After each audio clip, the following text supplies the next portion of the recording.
Good evening, everybody. Welcome to School Psych Podcast. My name is Rachel. I'm a school psychologist in Maryland. Really excited for the topic tonight. I'm feeling a little bit under the weather. I know that flu is going around. I know the colds and COVID and all the things. So I'm hoping that everybody is in the schools, staying healthy and hanging in there. But I'm going to pass it over to Rebecca, who's going to talk about how you can participate if you're watching live tonight. Rebecca. Hello, everybody, and welcome. We're very excited to have you for this conversation tonight on supporting parents of children with ADHD. If you are watching live on YouTube, please do sign into your YouTube account. We love to see you there, and we're looking for notifications, so we're very active right alongside that video. And so we'd love to hear from you, your questions, your thoughts, your experiences with working with children with ADHD and parents. And even if you join late and you're watching the video at a later date or a little bit out of sync with our actual timing here at 7 p.m. Eastern, that's okay, because your comments will line up with our conversation and we'll be able to go back to it and also respond to that conversation over time. Please also, if you'd like to send us a message on any of our social media, we're on Facebook, School Psych, Your School Psychologist, or the dedicated podcast page, which is the School Psych podcast page on Facebook. You can send us an inbox message or a comment under the post for tonight's episode. Also, I'm very excited to have been reshared on Blue Sky. So some of you are out there. Thank you, my Blue Sky friends. Please do try to find me at Becca Comiz, BECCACOMIZ at Blue Sky. And you'll see the post there, and you can comment right alongside the post for the episode. I'll be looking for notifications, and I can't wait to just bring you in on our discussion tonight. And so I always forget to introduce myself until the end, but I am Rebecca. I'm a school psychologist from the state of Florida, and I'm going to pass it over to my colleague, Eric, who's going to introduce himself and also introduce our wonderful guest. Eric? All right. Thank you, Rebecca. And I'm Eric. I'm a school psychologist in Connecticut, and excited for our guests this evening and the discussion that we're going to have. And I do want to quickly just remind everyone, it is February 2nd. It's Black History Month, the beginning of Black History Month. And as a group, we absolutely continue to support diversity, equity, and inclusion, and supporting all marginalized people and communities. That's a big part of what we do and who we are as school psychologists in supporting and being a part of social justice work in our schools and communities. So just want to put that out there as we get started. I know politically there's lots of things going on right now that are sort of at odds with some of the things that we support and people that we support. So just want to voice our support. And Black History Month should be all year, right? Black history is American history. And so we should continue to learn about the wonderful contributions of our African-American colleagues and country folk. And so learn something new this month and celebrate Black history. This evening, we have Dr. Christina Danko with us, and we're excited to speak with her. She is an assistant research professor at the University of Maryland, College Park. Dr. Danko completed her Ph.D. in clinical psychology, child track at DePaul University, and completed a clinical postdoctoral fellowship at Mount Washington Pediatric Hospital. Her research interests focus on the effectiveness of evidence-based treatment for families with young children and understanding the mechanisms of change in these treatments. Dr. Danko's research interests also include developmental psychology, parent-child relationships, and the dissemination and implementation of evidence-based interventions. She's also co-author of the book Supporting Caregivers of Children with ADHD and Integrated Parenting. So welcome, Dr. Danko. We're very glad you're here. Hi, thank you so much for having me. Sure. Well, let's sort of jump in a little bit. We were just sort of having a little discussion earlier today, and I mentioned to you that sometimes we throw accommodations at kids and 504 plans and hope that they will stick without often having the evidence base behind some of what we do, especially for ADHD. And I know you're working with families as well, and so that is a big part of what we do too. So maybe we can start right out by talking about how ADHD impacts family dynamics, and maybe move toward talking about the transactional model of ADHD just a little bit. Sure, happy to do that. So, one thing to note too, as we're talking about this, children with ADHD have so many strengths, right? We work with them, we get to interact with them. But they also can be challenging to parent. And so, for children with ADHD, they often, may have a hard time listening or being forgetful or disorganized or always moving around, always making noise. And these behaviors can pull for certain parenting behaviors. So, for example, parents may yell, or they may just give up and say, okay, you're just going to have a messy room. And then that can really impact then the parent-child relationship.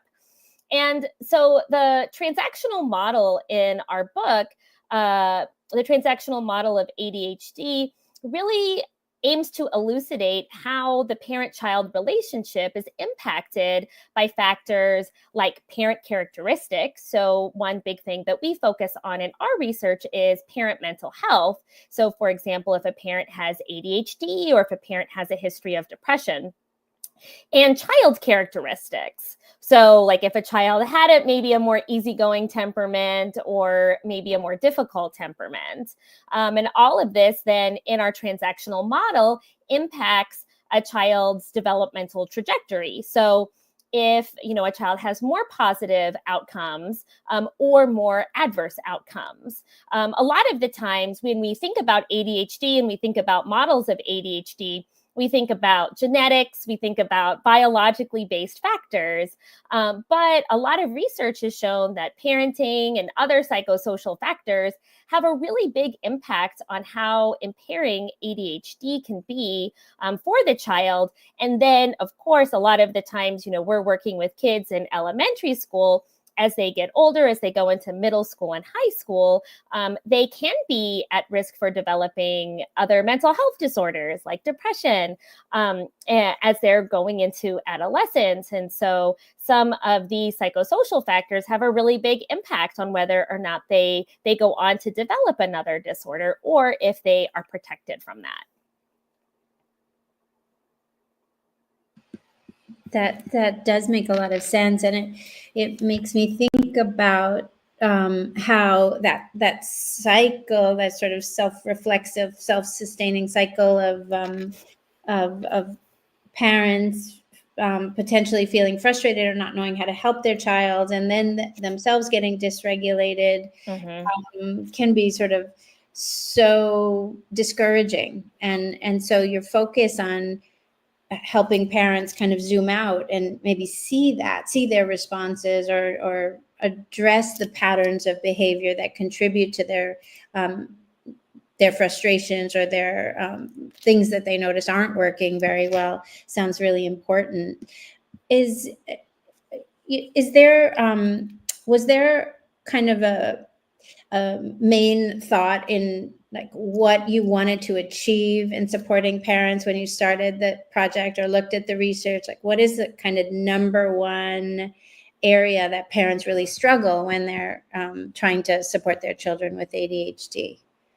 Yeah, I think one thing that you all and your listeners are likely familiar with is that a lot of interventions for ADHD, especially for younger children, really focus on parents implementing certain things outside of the school. So parents, doing different maybe behavioral strategies, parents remembering to administer medication.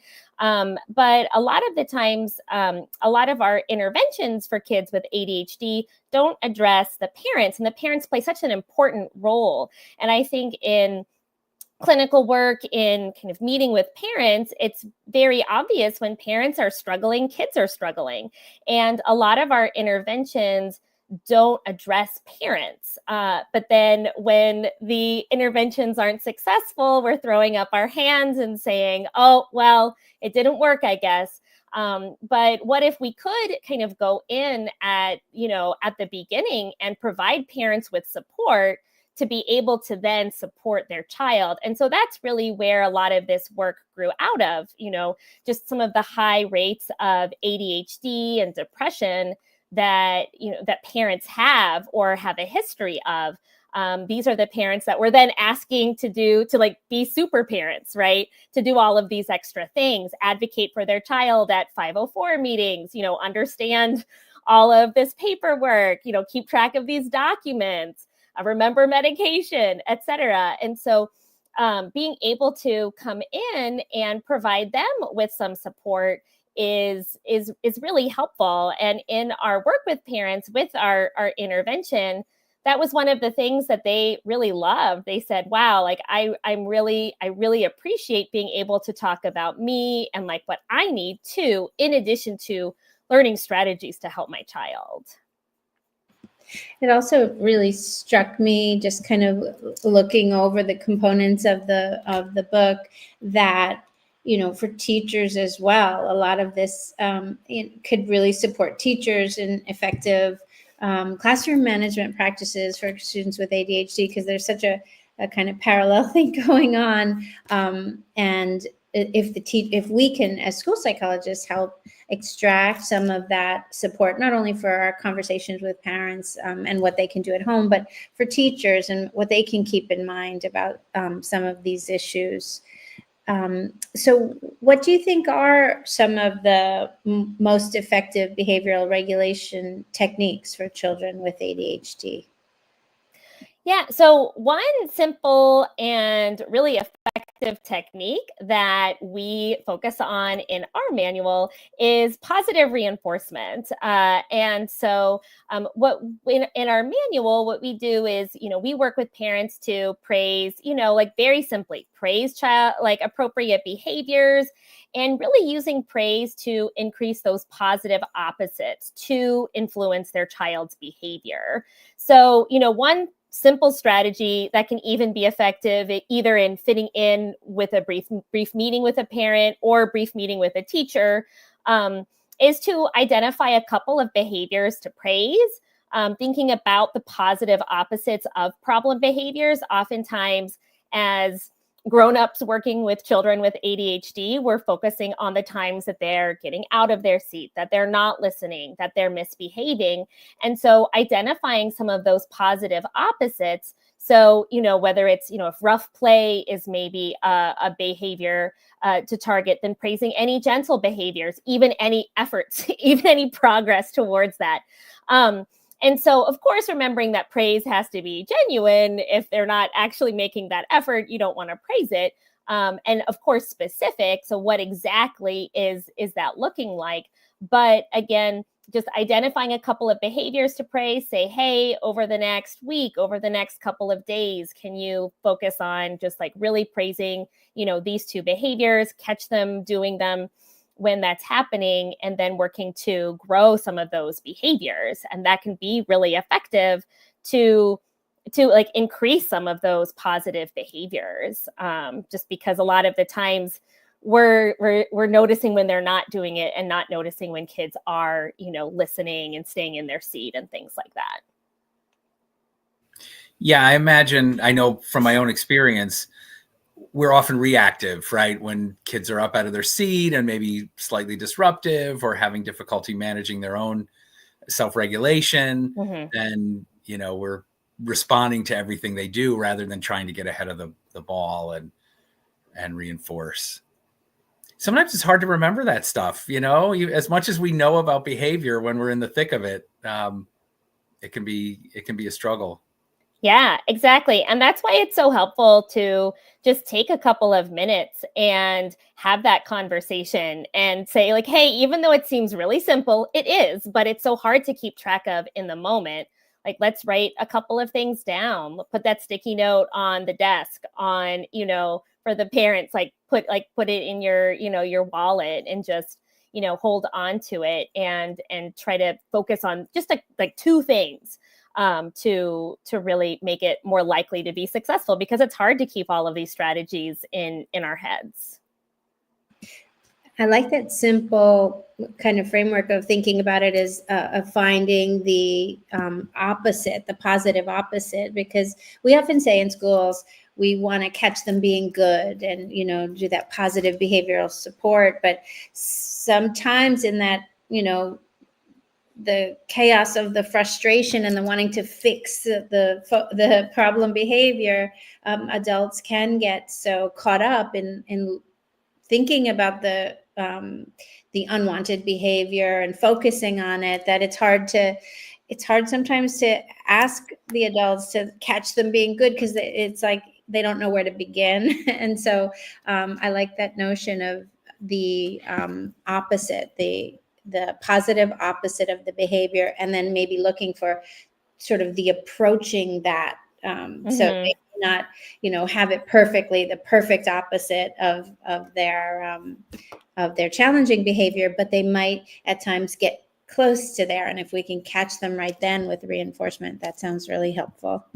Mm-hmm. When you're talking about positive reinforcement and praise, obviously would be kind of a positive maybe reinforcer for like an attention, a kid who's interested in that attention. Do you feel like most kids are motivated by that? Do you have to, when you're working with parents, you have to tweak some I think about different functions about it. Do you ever come to a kid that's like, nah, I don't really care so much about attention. I really want that sticker or that action figure or something, or I want to get out of this other thing, or Yeah, that's a great question. And so the model for our supporting caregivers book is really taking basic behavioral parenting intervention strategies and combining that with cognitive behavioral therapy strategies for parents to be able to support them. And so within that context, for folks who are familiar with behavioral parenting interventions, we start out with special time, right? So that way children can have that positive time with their parents, so that way they can get some of that positive attention, and that kids, enjoy it, and that kind of grows that buy-in. Finding sometimes you have to, especially if you have maybe a kid who's a little bit older, find an activity that they're really going to want their parent to be playing with them, child-directed play. But a lot of the times when children are, needing therapy, they're coming in and there's this stress on the parent-child relationship. So parents have been getting frustrated with kids have been maybe getting yelled at, or there's just some frustration there. And I always love the kind of thinking about your best and worst supervisor analogy, where you're thinking about, okay, if you've got which is, we all have supervisors, right? Like think about like the best supervisor you've had and the worst one. And like, are you going to want to really listen to, that worst supervisor that you don't have a good relationship with? Are you going to want to go the extra mile when they're asking you to do something hard versus thinking about your best supervisor? And so being able to strengthen that relationship, although it seems kind of, sometimes you have to get parents to really buy into that. It is so helpful when then we're going to be, later on in the, parenting intervention where we're telling kids to do certain things that are more challenging. When it comes to that emotional regulation side of things, we do observe that kids with ADHD are often sort of more vulnerable to that emotional dysregulation, sort of a general sensitivity around kind of maybe even a bit of self-awareness that it's harder. Some things are just harder for them to control their impulses or their attention or their behavior. And that piece seems really challenging because it can come out of nowhere and the child's upset, and we want to try to help them, regulate that emotion so that they can continue to engage in whatever they were doing. What can you tell us about helping children better develop those emotional regulation skills? Are those skills sort of teachable and trainable, and do children improve with sort of deliberate practice on those skills? Yeah, I think that the good news is, yes, they can, which is great. And especially, so in our integrated treatment model, we teach parents to be their child's emotion regulation model and their emotion regulation coach. And I think a lot of these skills have a lot of parallels with teachers too, right? And so, what we start off with in terms of emotion coaching is we teach parents to identify when their child is having a strong feeling and first label it. So kind of increasing that awareness.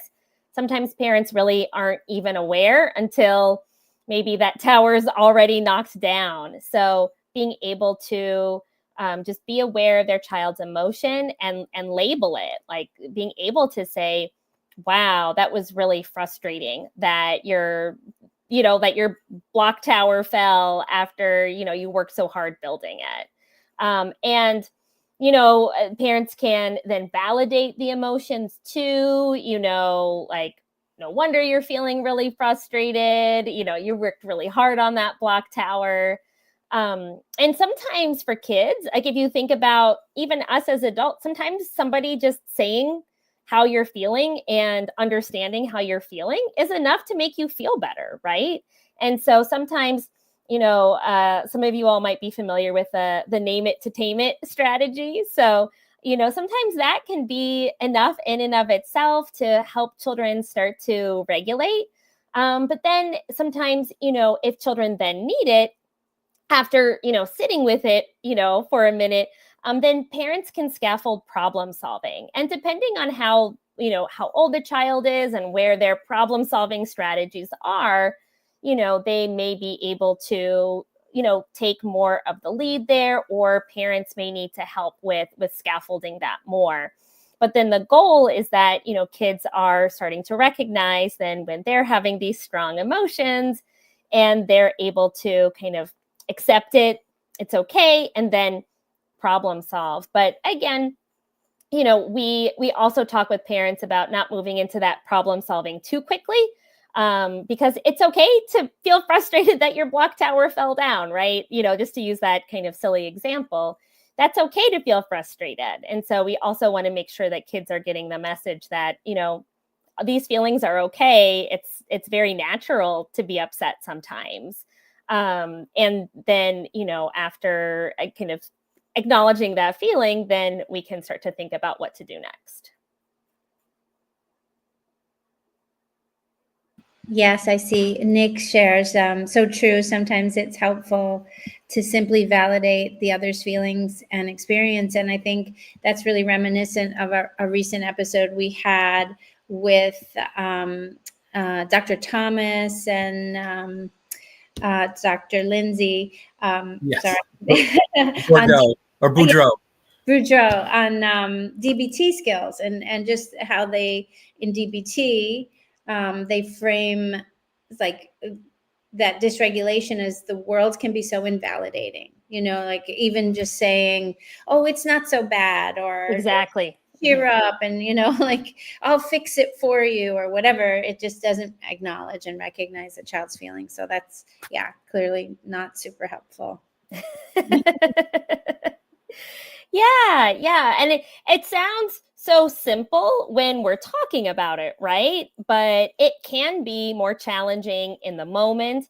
And it can be more challenging for parents who are having their own, mental health struggles as well. So being able to kind of talk about it, kind of be really purposeful about, okay, this week I'm going to notice when my child is having a strong feeling and just go through these simple steps, being able to kind of be aware and then validate it and then do some coaching if needed. Right. Comes back to your point about modeling it in ourselves as adults first, just allowing for our own emotion too in the moment, kind of taking care of ourselves as a model for our kids. That's good. Yeah. And that's one of the things that our intervention does too. So we talk about how it's really an integration of behavioral parenting and also CBT. And so within cognitive behavioral therapy, we focus on that piece in terms of, pleasant activities for the parent too. So within our program, we really teach skills that go hand in hand with each other. So as parents are, learning about special time for their child to really nurture their child, they're also taking some time for themselves and setting some goals around, okay, what's a pleasant activity that I can do for myself? How can I nurture myself too? So that way parents are, thinking about that oxygen mask analogy, right? Taking care of themselves so that way they have something to give to their child. And which is very hard for all parents to do, teachers as well, everybody, right? And so having that reminder and being really purposeful, setting those goals can be really beneficial. So we go hand in hand throughout. So when parents are learning ignoring strategies, they're also learning relaxation, because it's really hard to ignore like whining behavior when you're already on edge, right? So again, being able to have some of those strategies that go hand in hand. I will say too, for our school psychologist friends out there, the book is really helpful, in terms of the way it's set up with modules and kind of, scripted for us as clinicians to know kind of, okay, what is the objective of this meeting, of this work in this module? What do I want to communicate with the parents? What do I want to understand from the parents? I really like that. It's very user friendly. I find in my life, I just kind of always want a manual. I wish there was a manual for everything, but it's really helpful in that way, that it's, it's just easily kind of nicely scripted in terms of the objective. So really nicely done, I have to say.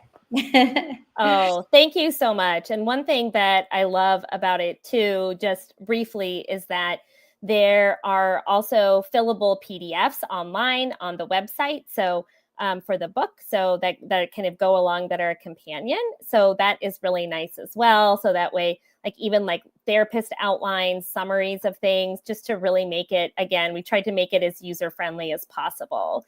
Parent handouts, things like that. So that way it could be easy to implement. And I know you've emailed us a little bit about there might be a discount code that we can kind of drop too. So that's always exciting. We like our discounts. But what can people expect in the book as far as your model versus differences of other models, or what can, I mean, obviously you've talked about we're aligned with CBT, and so I'm guessing anybody who is, on board with CBT, and I think as school psychs, we in general are, that this would be something kind of up our alley. But any differences or things between this or other models or other approaches? Yeah. So what we tried to do with this is to be really flexible. The research base for this was done as a group intervention, so which parents really loved. However, we made this a manual so that way it was very easy to be group or individual. So we have different suggestions for both. And really, a lot of the modules are very flexible in terms of being able to pull things out, like you were saying. And so flexibility is key, which I think is just necessary when working with parents and families. And then I think one thing that this does, again, really nicely compared to others, it's not like this information is new, right? But our goal was to really kind of present an evidence-based integration of both the behavioral parenting strategies and strategies to help support parents who are stressed, parents who maybe have depression or a history of depression, parents with ADHD. Again, there is just a really large literature on how, there are just high rates of mental health disorders among parents of children with ADHD and disruptive behavior disorders. And then these parent mental health disorders predict poor developmental and treatment outcomes for ADHD. But then most evidence-based interventions for ADHD don't address parent mental health. And so being able to have, so our goal with our manual was to really be able to present just an integrated treatment model to be able to say, okay, here are some strategies that can be helpful for parents, and then have some child strategies that go hand in hand. Because like in working with parents, sometimes you'll hear parents, express, negative thoughts, maybe about their parenting, maybe about the child. And so again, they get an orientation to the CBT triangle, like they get all of this stuff.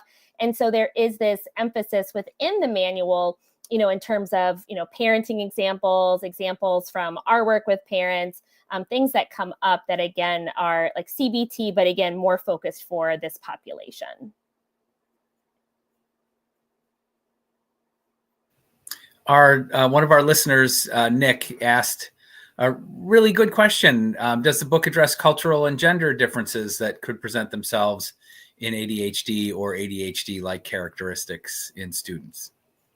Yeah, that is such a great question. And, it's really important to note that, these expectations for child behavior and parenting, they really occur within a cultural context. And there are a lot of views. There's a lot of stigma around mental health. And so that's something that we address in the first session in talking about the transactional model for ADHD and thinking about, okay, this parent-child relationship really helps to, predict developmental outcomes. But there are a lot of things that impact the parent-child relationship, in addition to parent and child characteristics.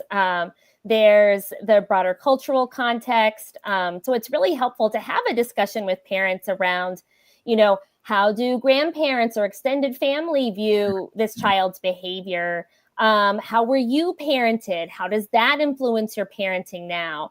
Even how does your family or, view expression of emotion? What does that look like? And then being able to, all of these things can, impact parents' stress, can impact parents, just like how they're approaching these different things.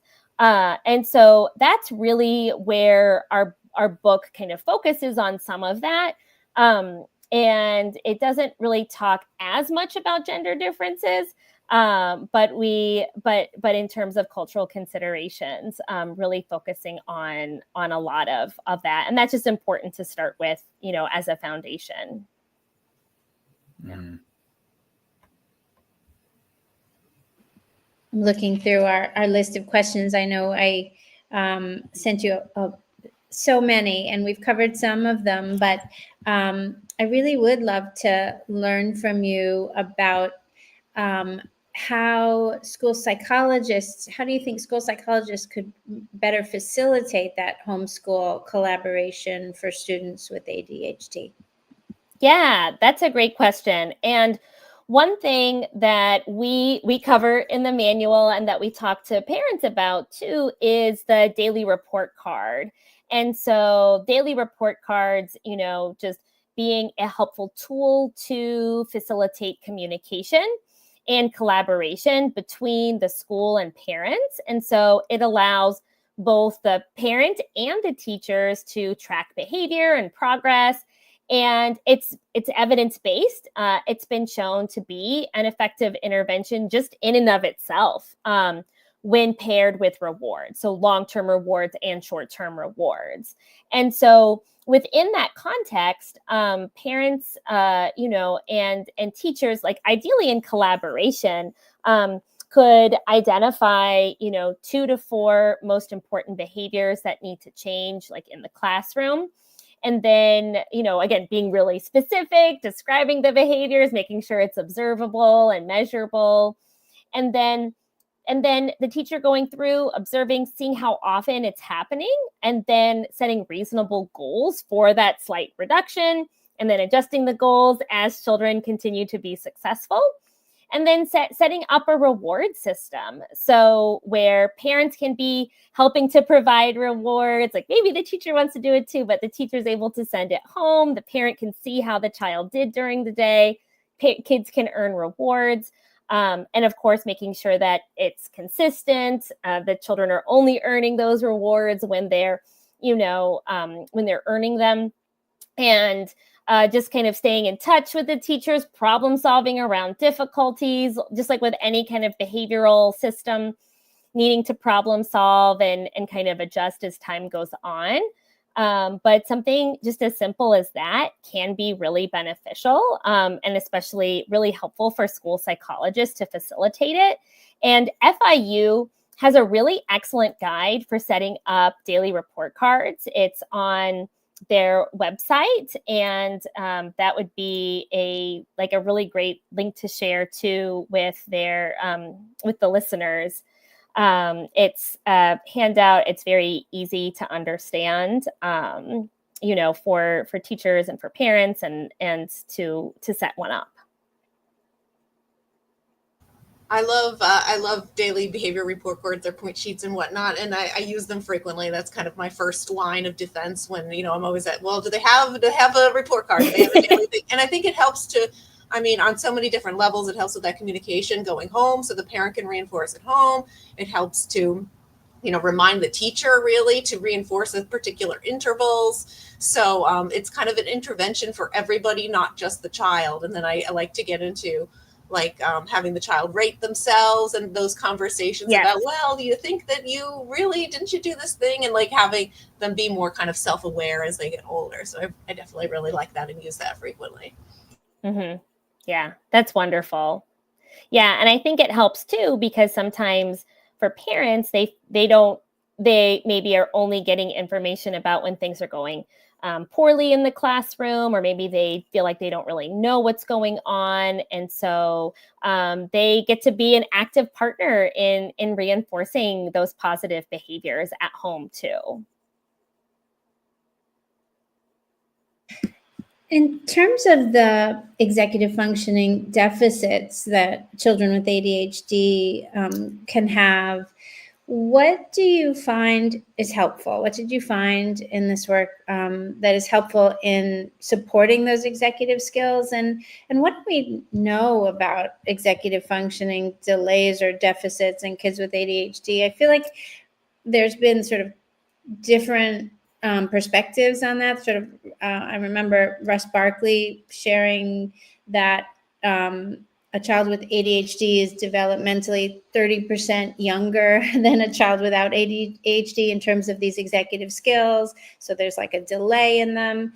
And then Ned Hallowell, who's another person who writes a lot about ADHD and supporting kids with ADHD, he has just a much more positive kind of view on it, that the executive skills might be delayed or deficit, but looking at what are the strengths actually of that kind of extra creativity or the ability to see connections between things maybe that other people don't see. How do you think about the executive functioning of kids with ADHD, and what can school psychologists or parents do to help? Yeah, that's great. A great question. And that comes up a lot. And so with younger elementary school age children, again, being able to model, scaffold some of these skills is really helpful. So some of the strategies that the book talks about. So for example, setting up daily routines, whether it's morning routines, bedtime routines, homework routines, having children, check things off and earn rewards, just kind of getting into that habit and kind of teaching some of this and providing some additional scaffolding can be really helpful. Also, giving clear directions. A lot of the time, it's very simple steps to really set children up for success, and being just kind of acknowledging that there are going to be those strengths and weaknesses, and being able to do what we can in our environment to set them up for success. And then, of course, as children get older, 5th grade, middle school, high school, being able to more didactically teach some of these skills and have children practice, doing different organizational skills training interventions, those can be really beneficial.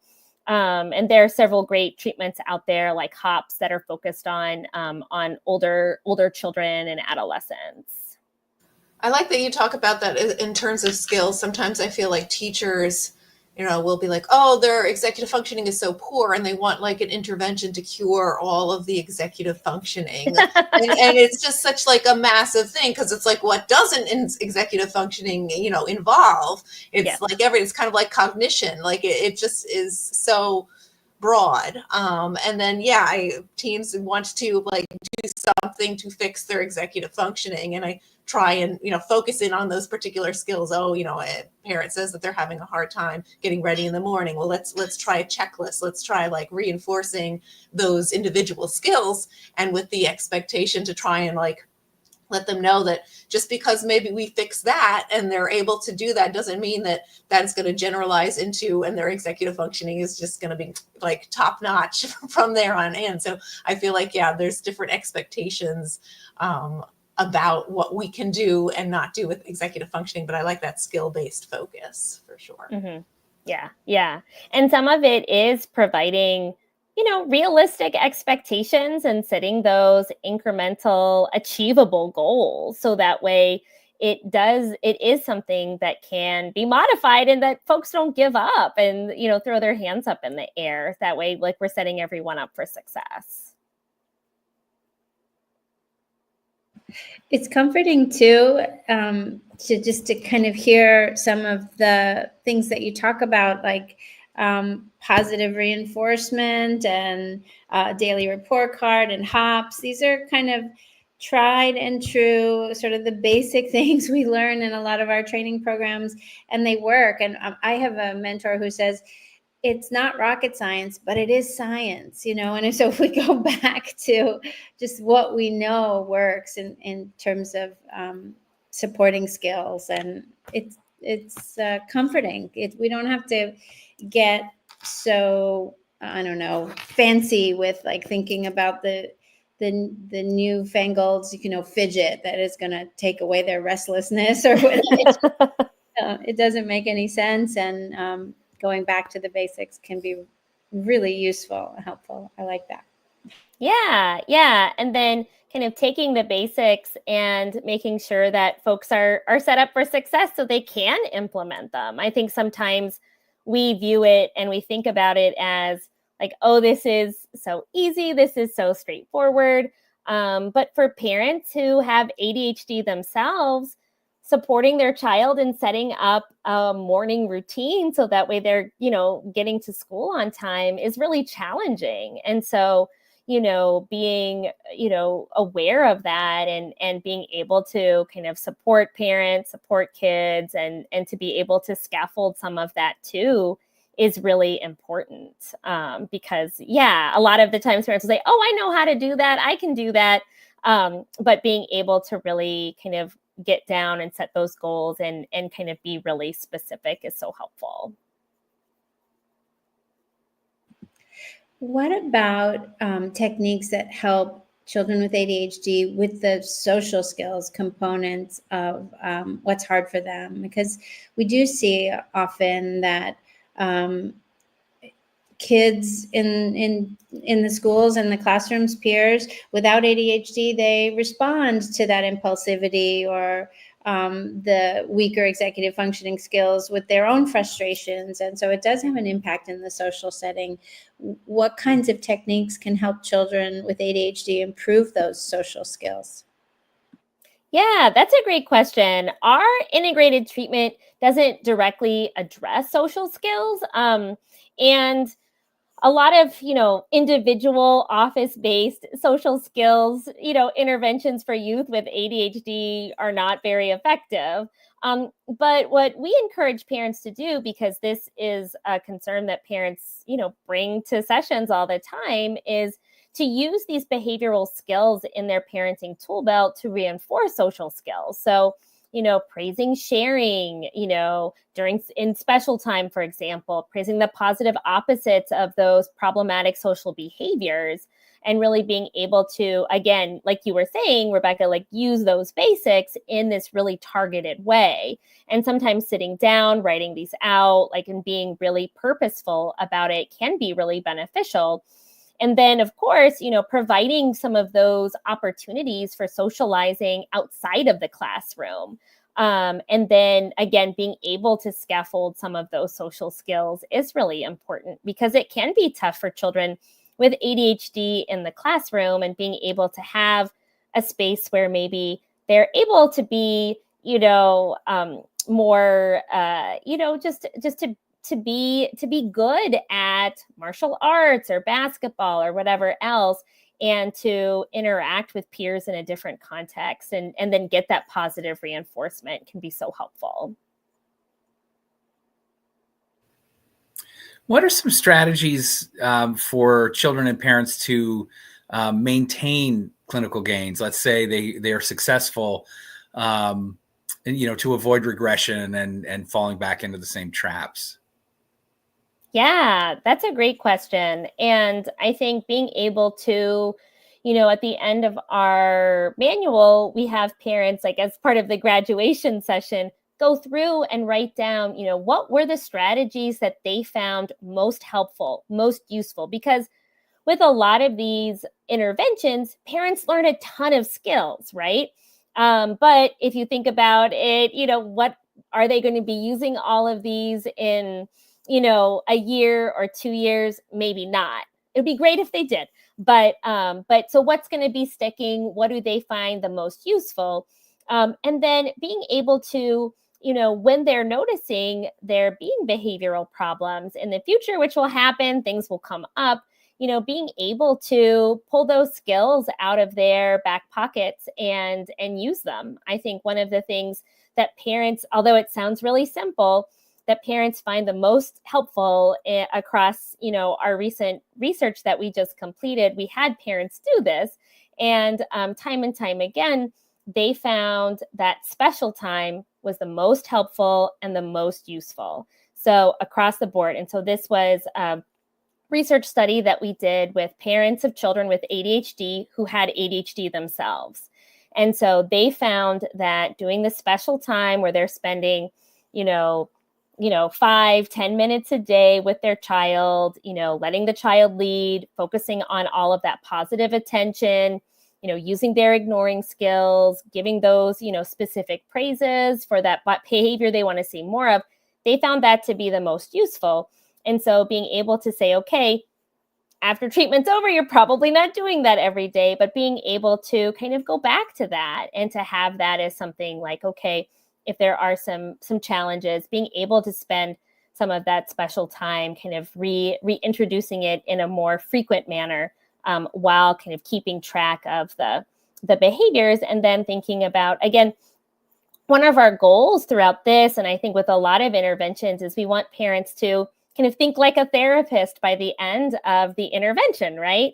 And so they'll have all of these tools and strategies to be able to hopefully problem solve when these issues arise again, as kids get older, as they face new challenges, as maybe school gets harder, to be able to pull from. And so being able to remember, those strategies that were the most helpful, and then start to reintroduce them.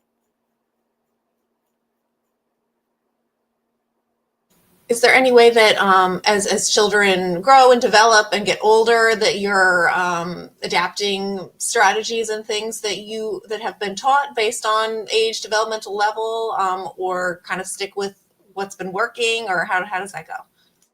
Yeah. As kids get older, the problems change.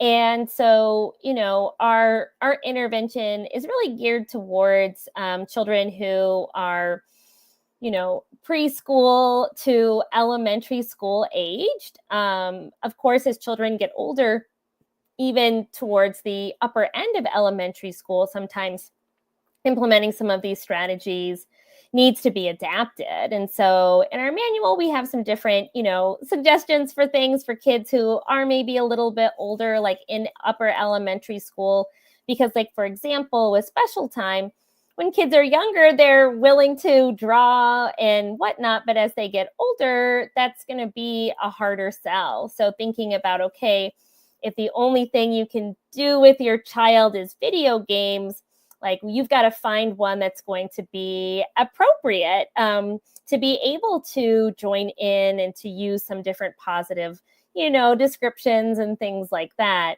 Or thinking about, like more creative ideas, like, okay, maybe arts and crafts kits, like different things that could spark interest, and even trying. Sometimes it's fun to build, even if you're a little bit older. So trying out different things and things like that. But definitely the strategies have to be adapted. And so, within our manualized treatment, we talk about time out because that's obviously part of behavioral parenting interventions. But, we also talk about, privilege removal. And so obviously as kids get older, parents would, focus more on privilege removal as that consequence versus time out.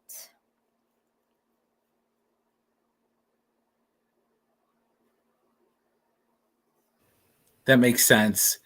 I know we didn't really touch on heritability. That was one of the things I was curious about. Are you finding consistently that many children who have ADHD also have parents who have ADHD? Is there consistency in that in the research?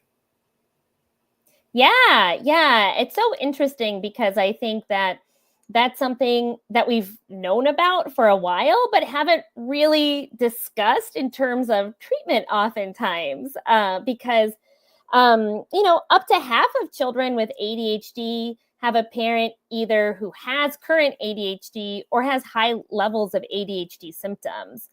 So we know that ADHD is highly heritable. It runs in families. And so oftentimes, even if a parent maybe doesn't currently have ADHD, maybe they did as a child. And so that impacts treatment, right? Parents who are disorganized are going to have a harder time, remembering to use that star or sticker chart. Also, we do talk with parents, and it can also be really helpful too, because they understand what their child is going through. Maybe they went through it as a child, especially for moms with ADHD who have, maybe recently been diagnosed themselves, or who maybe are thinking that maybe I had ADHD as a child that went undetected, really being excited to get some supports and strategies for their child now that maybe they didn't get as a child. And so there can be, on the flip side, to some of the challenges that can occur in terms of parental disorganization, or maybe some more challenges around parental emotion regulation. There's also these strengths in terms of parents are really committed to helping their child. They really understand what their child's going through, and they have a lot of insight. And so, with that, being able to, like within our treatment, like being able to address mental health. I think a lot of the times parents are willing to be more open about, now, like with their own mental health history. And so, if we're not helping parents with some tools to regulate their emotions, how are we expecting them to help their child regulate their emotions? And so being able to take that integrated approach supports, parents in actually being able to implement the strategies, because ignoring whining sounds really easy, but it's not if, you have ADHD and it's easy for you to get dysregulated and then it's hard to ignore and you have to respond to it. Yeah, that's so true. I think ignoring whining is not that easy. But I wonder, I'm looking here, I know we're coming up at the end of our time and I want to be respectful of your time, but wondering if there are any resources or support networks for parents that you recommend, or that you find sort of consistently helpful for parents. Yeah, I think that CHAD, it can be really helpful. I think they have a lot of great resources and chapters. So that's a really great resource that's been around for a while. And then also too, I think that just parents being able to, because ADHD is a chronic disorder, oftentimes you might, engage in, treatment and whatnot. And then, you've learned these skills and strategies and your child still has ADHD. So being able to check in with their child's pediatrician, just for different resources as children's needs change, can be really helpful as well. So because oftentimes pediatricians are then connected to maybe different providers or different ideas or different supports within the local community. That's really good. And I find too, working in the school, it's often so useful for us as school psychologists to make sure that we kind of connect with the support team outside of the school as much as we can, not only parents, but any providers or any outside supports that they have, whether they, employ outside services like groups or tutors or whatever, to just kind of make sure we're in communication is pretty helpful, because then teachers can know what's happening as well, and we can have like that joint force team effort. Yeah. Definitely. It is really helpful. All right, I'm taking a look to see if we have any last kind of questions or comments, because I know, we're towards the end, but this has been awesome. And I think that I think it's important as school psychologists that we, again, like you said, Rebecca, like the tried and true things that we've been taught, sometimes we lose sight of those type of things just because there's always the next shiny new thing that, schools are trying, or parents. And I get it, because as a parent, like, you want to do everything you can for your child. And so, there's so much on the internet about this works and this works and this works. And it's not necessarily the case. And sometimes it's kind of the hard road of reinforcing the positive behaviors over and over and over again, and giving that feedback and whatnot. So this was great. Yeah. And just to jump off of that, I think sometimes it's hard when maybe some of these tried and true strategies aren't as effective or they're not working as well. And so I think it's helpful to then, take that step back and think, is it that the parents facing some stressful times or has some mental health challenges of their own that's making this somewhat difficult or challenging, and then being able to come in with some additional support. I think sometimes, it can be tempting to dismiss things. Like, for example, in our research, we found that parents with ADHD were more likely to miss sessions, and so often in like a more traditional service model, if you miss a certain number of sessions, you're out, or we're not going to follow up with you to reschedule. You have to follow up with us. And so one thing that we found was that if we kind of gave parents some additional leeway in terms of like not kicking them out of treatment if they missed a certain number of sessions, or if we were the ones to follow up with them, they were just as successful. They still completed our intervention. They still, reported, great changes in their children's impairment and their functioning. But they just needed some additional support to get there. And so I think that that's helpful to keep in mind too. It might not be that strategies aren't working. It might just be that parents need some additional support.